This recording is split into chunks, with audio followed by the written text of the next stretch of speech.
So, Marie is the French version of Mary. And in our Western tradition, many names traditionally come from the Bible, and Mary's kind of like one of the main players in the Bible, and many people were named Mary. Marie's a little bit of an old-fashioned name, though. And my last name is Boisvert, which means Greenwood in French. And this is actually a French-Canadian name. If you go in the phone book in Montreal, there's pages and pages of Boisvert. It's like it's the Smith of Quebec. But I wanted to kind of start with my own name to open up the floor for everyone here to think of your own name. What is your name? How did you get that name? And what does it mean? So think on that a little bit, because next what I'm going to do is I'm going to transition into talking about the way names are created or chosen traditionally in other cultures, kind of the meanings that go along with that. And as well, the having us think about how we interact with other cultures and kind of hopefully getting everyone excited to learn more about how people do names in other countries. I'm going to give a disclaimer here that I am not by any means an expert in this, but I thought it would be a really interesting topic to explore a little and then share as a part of this conversation series. And I'm hoping you'll get out of it what I got out of it, which is just wanting to learn a little bit more.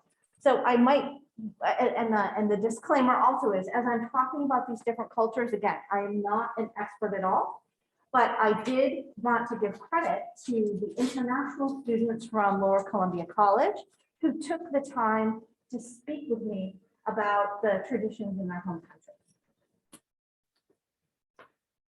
Is there anybody here who doesn't really like their name?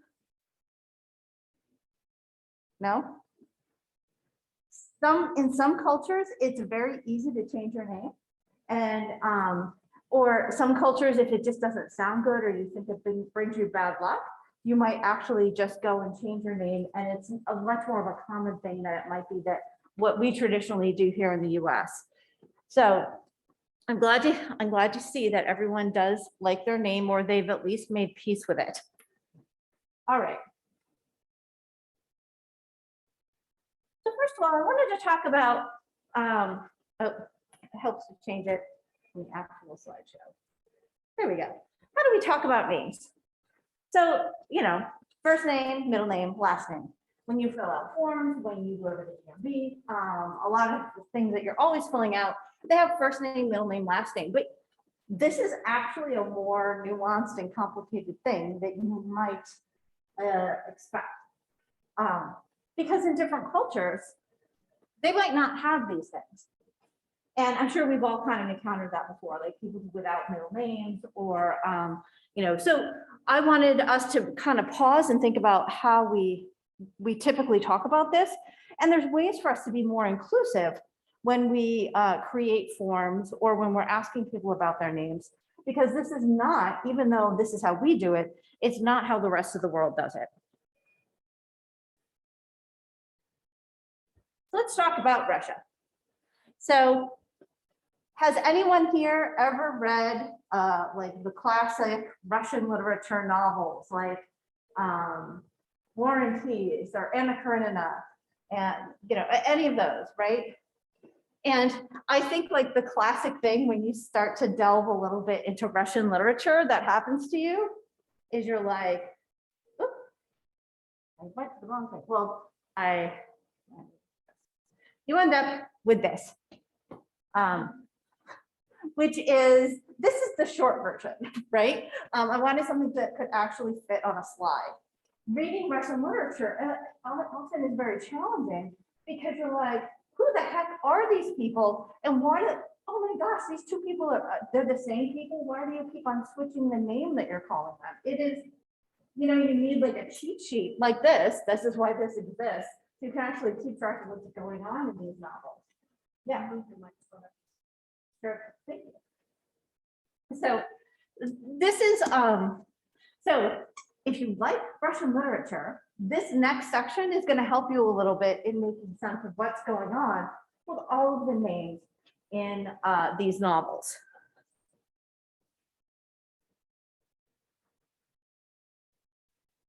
So the naming structure in Russia goes like this: given name, the patronymic, and the surname. So we're using given name and surname instead of first name and last name in this presentation because it's more accurate, because the first, what we would call the first name, which is a given name, is not always first, depending on what country you're talking about. So the given name and the patronymic are typically, when you address someone, that is what you would call them. So I've got Anna Karenina here, going back to our Tolstoy, our buddy, and Anna Arkadeva. Okay, I practice this over and over again, and now I'm going to botch it when I talk to you. But the middle name there, that is the patronymic. So it's not actually a middle name. It's the one that's currently in the middle. But in the middle there, that is what the patronymic is. And that is the a take off of the father's first name. So in Russian names, you would have your given name, your father's name, and the ending on it will change depending on whether you're male or female, and then your family name or surname, and then again, that highlighted part changes whether you're male or female. I have my next slide that explains this a little bit more clearly. And again, typically, the given name and the patronymic are the names that if we were to just introduce ourselves, or, you know, that introduction just happened, it would have been the given name and the patronymic. They don't use Mr., Mrs., Ms., anything like that. So they don't have that in Russian. Okay, so if we want to look at still our friends, our tribe of friends from Tolstoy, we've got Anna Karenina, and her husband is Alexei Kareninin.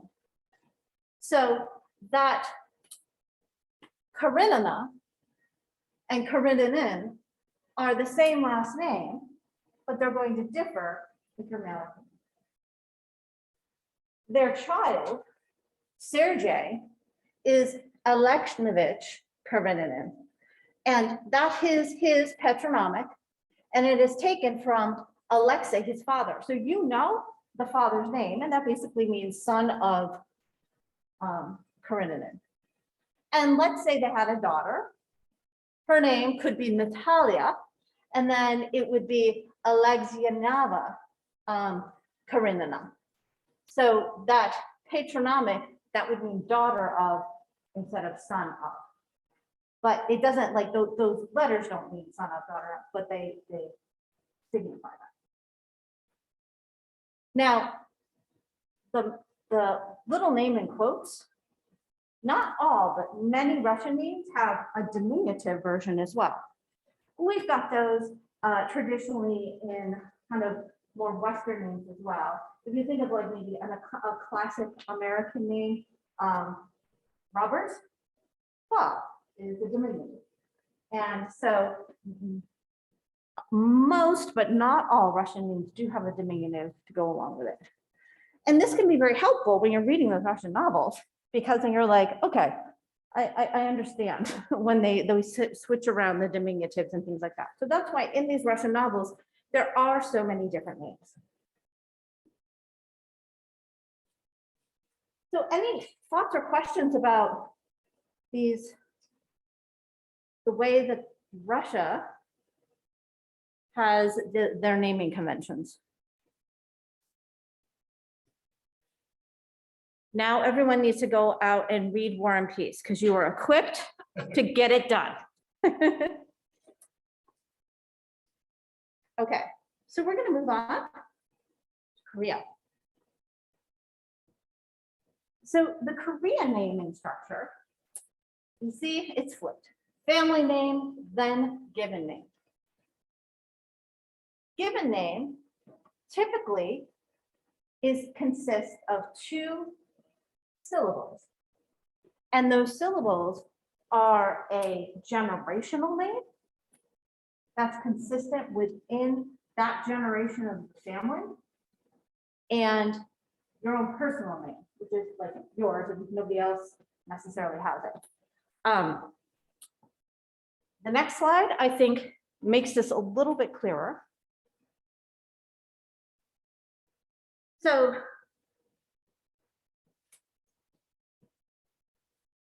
Bong Joon-ho is a director. He's the guy who did Snowpiercer and Parasite, won an Oscar.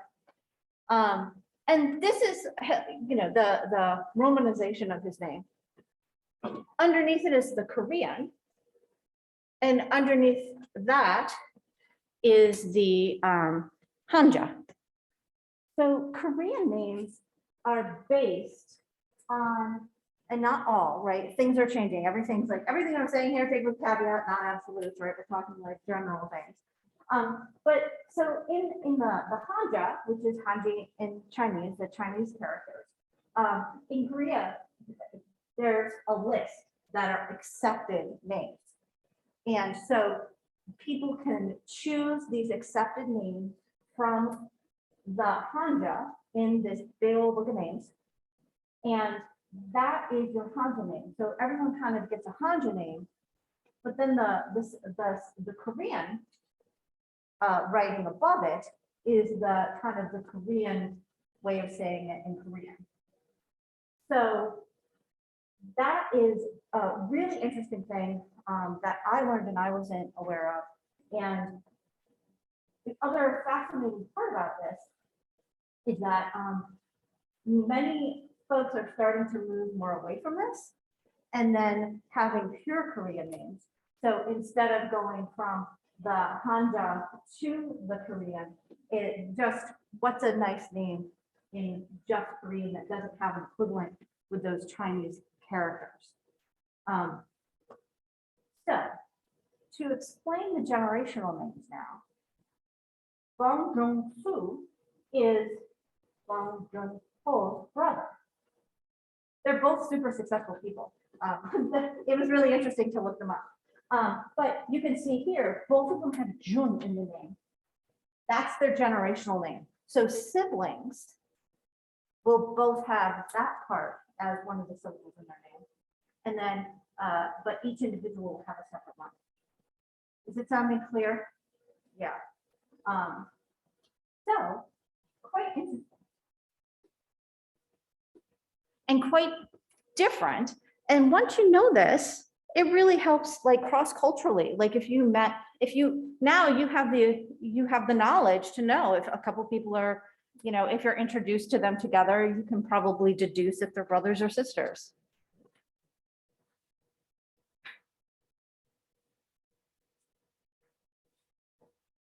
Okay. There's a whole other layer of this, which is about being respectful to who you're talking to. And so people's names and the way that you address them in certain cultures, because of, there's a real heavy emphasis on respecting your elders.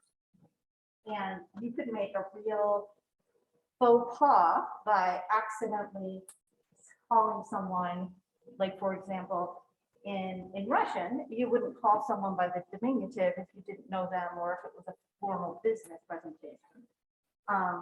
And in Korean, pretty much you would never call someone just by their first name, or what I should say, their given name, unless you're the right age.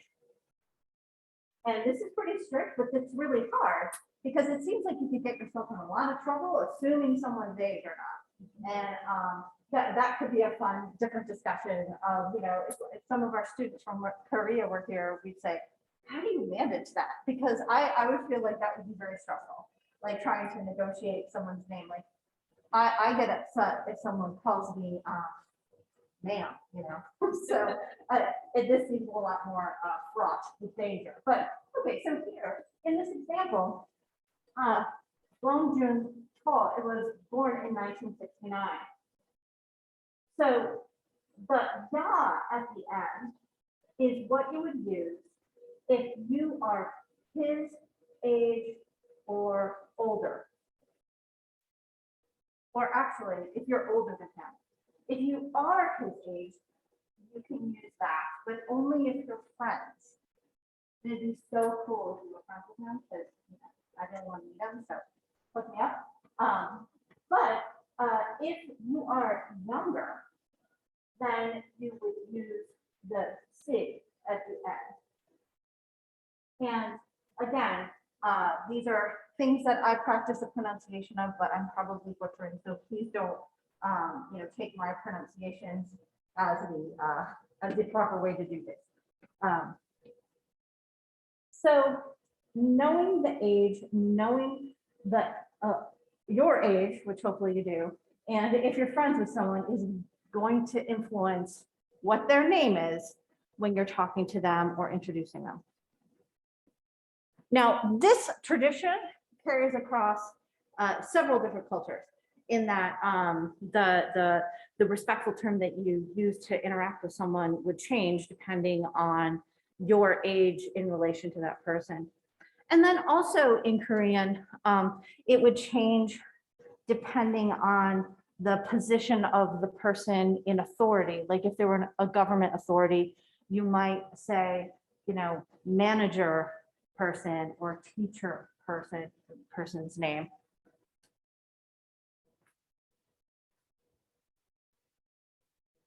Okay, so let's look at Japan.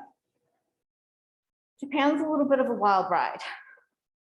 And the reason why is Japanese names, it has to do with the Japanese language and that they have 3 different writing systems in Japan.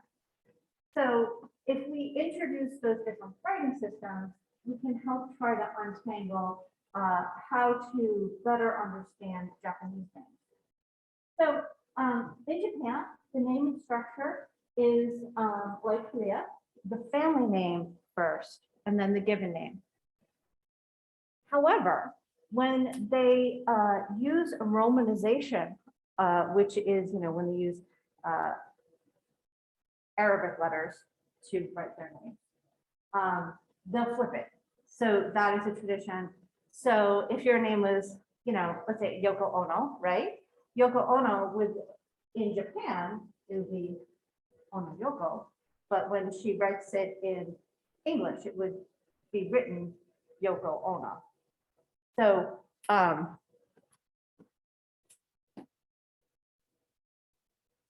we can dive a little bit into the types of writing in Japan.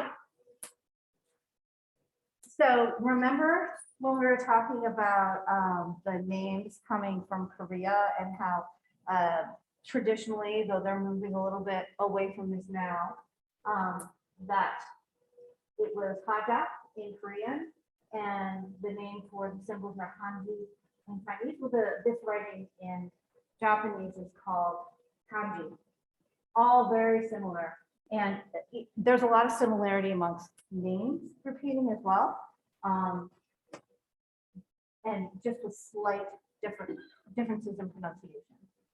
So we have kanji, and there we have, so this is a language or a writing style that's based on symbols, right? So these symbols don't necessarily relate to what they sound like.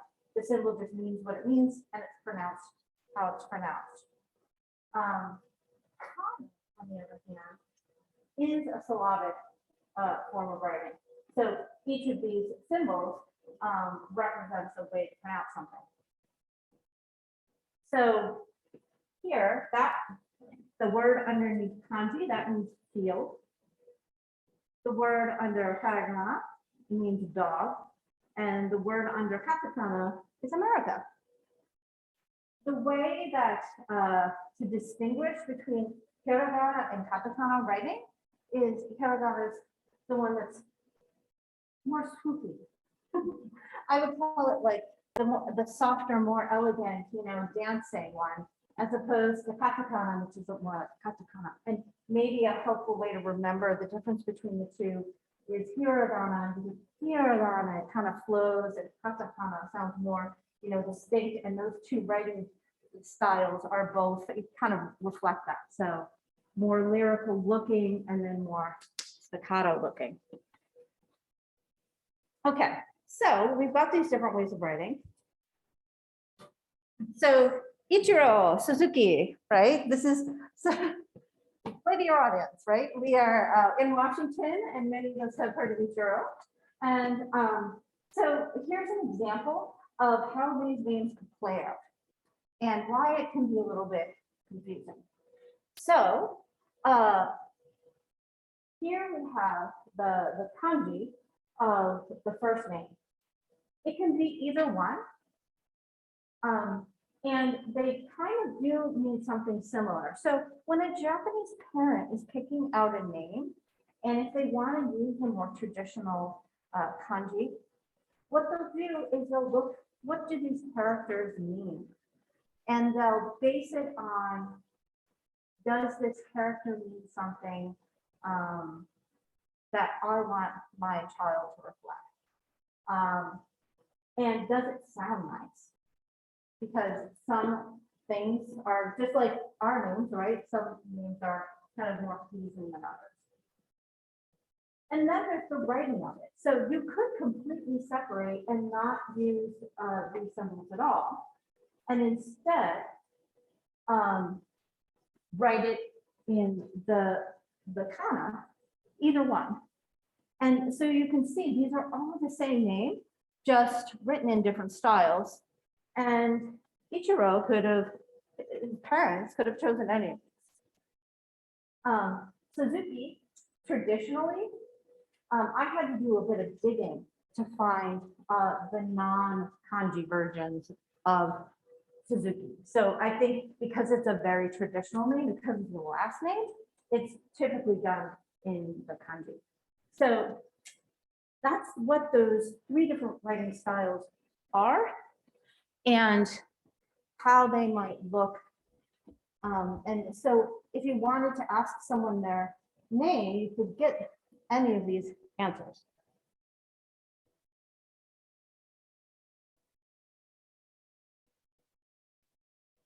So there's also some interesting facts about the Japanese naming, is that if you were to get married, legally you have to choose a name and you both have to share it. So there are no hyphenated names, it is one name. And then traditionally in Korean, the woman would keep her name, but the son or daughter would have the name of the father. And so these types of traditions can all be different as well.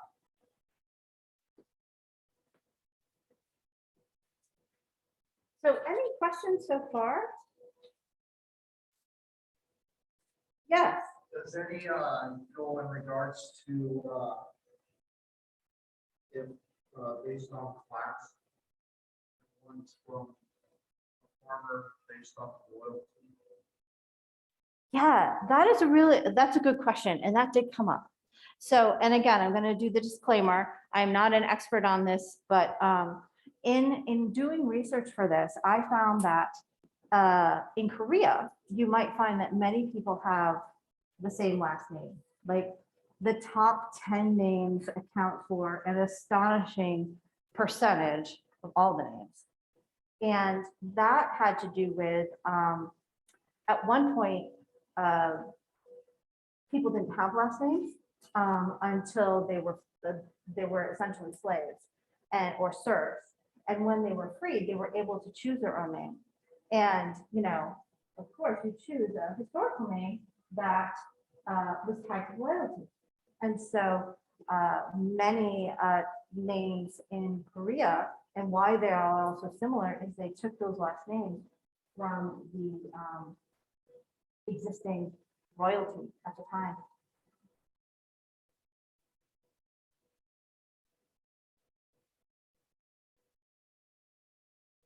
So they were able to use that last name, that was royalty. Without any issues. Yeah, yeah, they just kind of had to take on a name.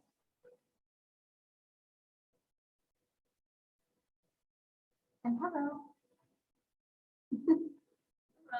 Are you still willing to share about naming tradition? Uh-huh. You can say no.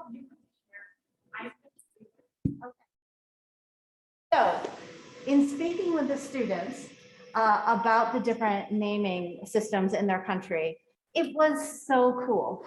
And in this, I just want to encourage everyone to just be open and ask questions when you meet folks from other countries, because we learn so much. And every day, I'm realizing how little I know and how interesting it is and how all the different things are connected. So I was speaking with international students, and one of our international students is from Albania.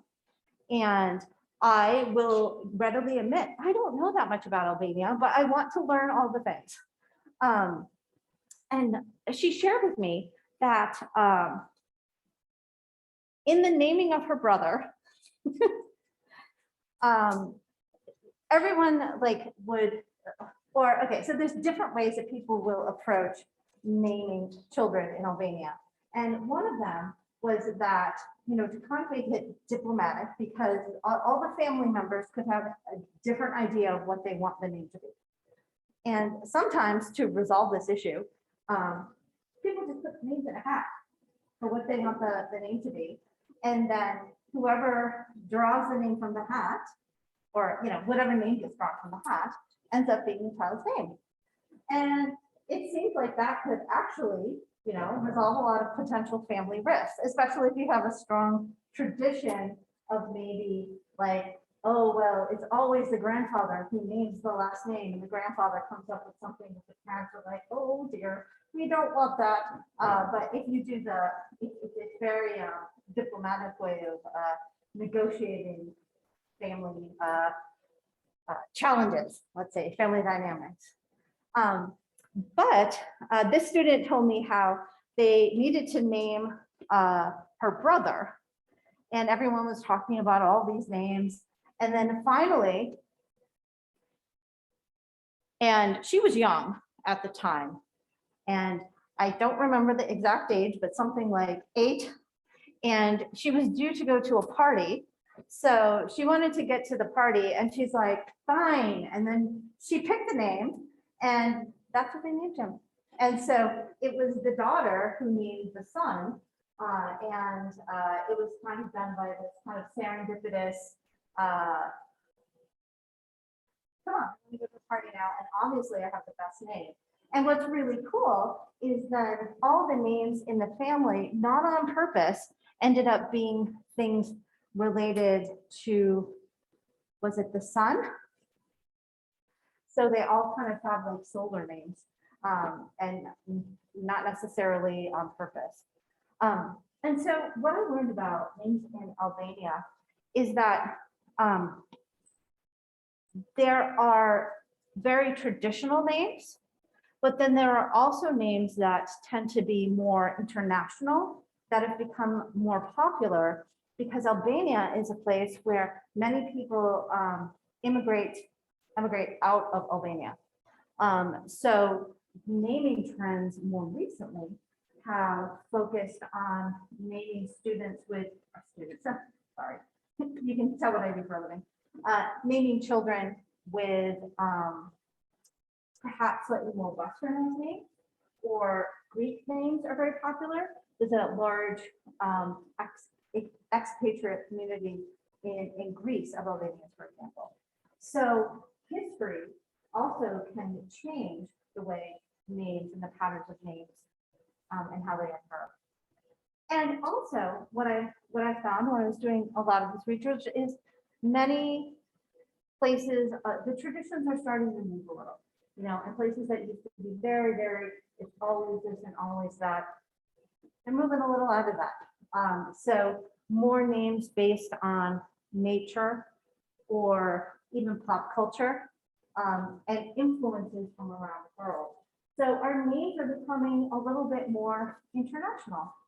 And that might be a good thing, because as we meet more international people, we might learn a little bit more about the world. And I think when you bring people together, the idea of meeting people from other countries as individuals, and kind of getting to know their story makes you think more about, maybe we're making some generalizations about other countries, and but when you meet a person from the country, it's a different story.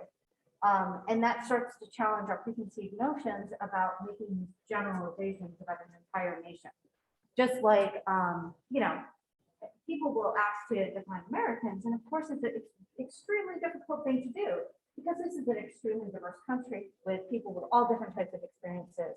And so the best way to authentically learn about a country is actually to meet people. So these are the countries that I did the research about. Does anyone have anything to add about something that they've observed? Yes. That's solely from Bulgaria. Yeah. I had a soldier from Bulgaria, and he had a last name and first name that was very similar in sounding and spelling. So I don't want to say his name, but but very, very similar, because we had to do the paperwork of that for him to write his counseling, and I was like, wow, it's almost like the exact same name. And he goes, yeah, it kind of is. Say if that was a common thing? Yes. Yeah. Yes. In Bulgaria? Yes. Yeah, that's really interesting.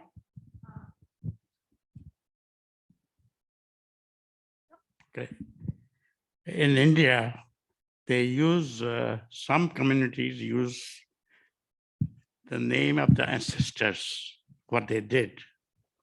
So if his ancestor was selling cloth, they took the name Kaparia. Kapa means cotton, cloth. So they took the name of the profession their ancestors had.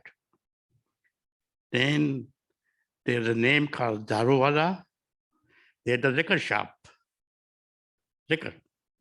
So they took the name Daruwala. So that name came from a long time ago, and they are still using it, Daruwala. So that's their ancestors' name, and that's their last name. Yeah. Yeah. They're not all Indians, but some communities did that. Yeah. To piggyback on that as well. So I have family that are from India, from Indian descent as well. And it kind of reminded me of Sean's point earlier about taking royal names. So my last name is Shah, S-H-A-H, which means king. So it was a not necessarily high caste family taking a name that was aspirational in some ways, that they wanted to be powerful or wealthy, and they thought that a name like king would give them that sort of status. So that was one of the choices made. And that reminded me, when I learned about that, it reminded me a little bit of, in my historical studies, you see a lot of formerly enslaved people that took the name of presidents. So you get a lot of Washingtons, a lot of Jeffersons, a lot of Jacksons, that are using that as sort of, I mean, for better or worse, considering some of the people that are naming themselves after, these aspirational names of people who are in power, of people like the Koreans naming themselves for royalty there. Yeah. Yeah, it's like a Martin Luther King. Yes. Yeah, Martin Luther King. I have a little story and some history for you. My birth name is Cuneo Clemente Martello. Cuneo is from my grandfather and my father. Clemente is from a well-respected family member. And Martello actually comes from Charles Martel, who was called the Hammer. Martello means hammer.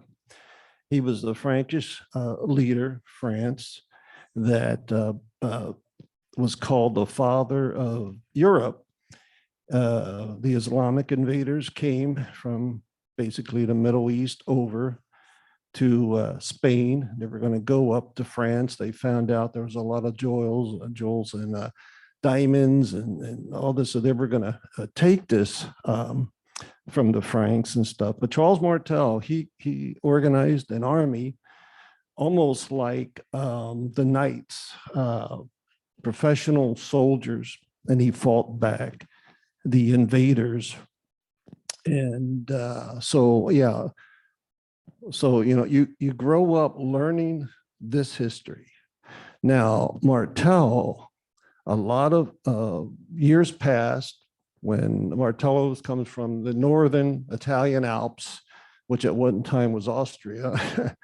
So they're kind of the same. And they came over to America. Well, they would take the last letter off their name.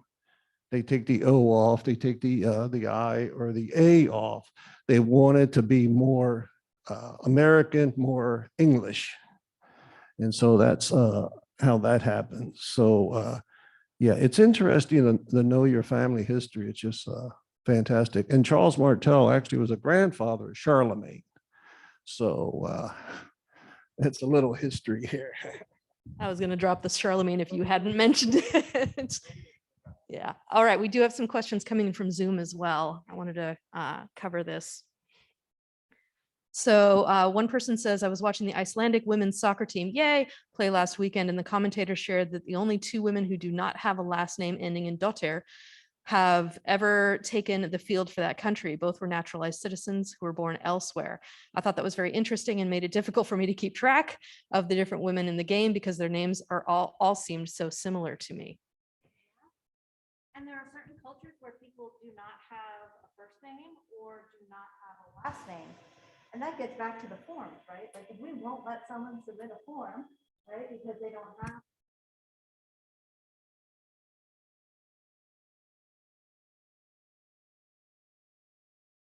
How do we think about how we be more inclusive? Because if you're actually blocking someone from being able to submit a form, and we come across this in international programs, because students want to apply, and there are certain parts of India, for example, where it's just not traditional to have a last name, and you know we fix the form. Kind of like French allowing to use. That would indeed make it very difficult to fill out a form. So another question we have coming in is talking about Black people's names. So do we have any information about African descent names, either in the United States or elsewhere?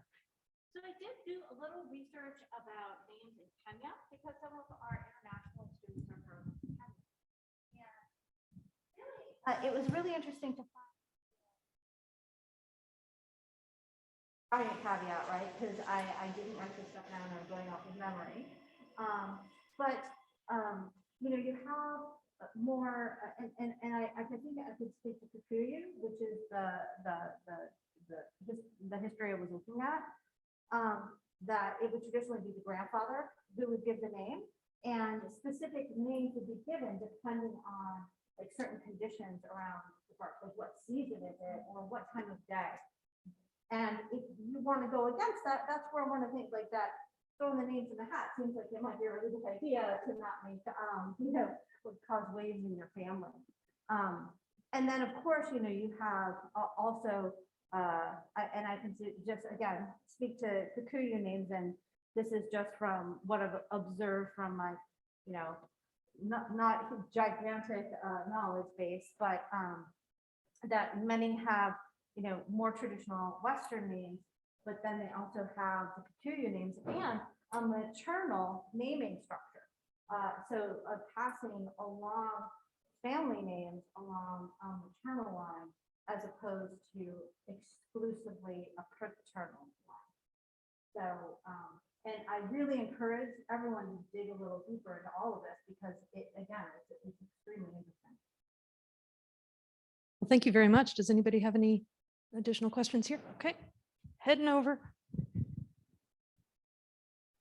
I'll tell you about my dad. His name was Schultz, and his last name, and his first name was Benjamin. And again, it's about filling out the form and you have a blank spot and people don't do well with the blank spot. My mom used to get so mad because she called him Benjamin Nothing because he had no middle name. Or they would send a form and it would say Benjamin Nunn Schultz. Because they couldn't stand the empty space, you know. You just Harry S. Truman that, right? It's just S. And that's definitely happened to our students too. They've ended up with very interesting interpretations of their name because people are just trying to force it into a box that it doesn't necessarily belong in. So that's really been a learning process for us as an institution. Like, how do we update our policies? And so that doesn't happen. Yeah. Okay, well, thank you so much. And please come back again next week. Thank you very much to our speaker, Dr. Boisvert.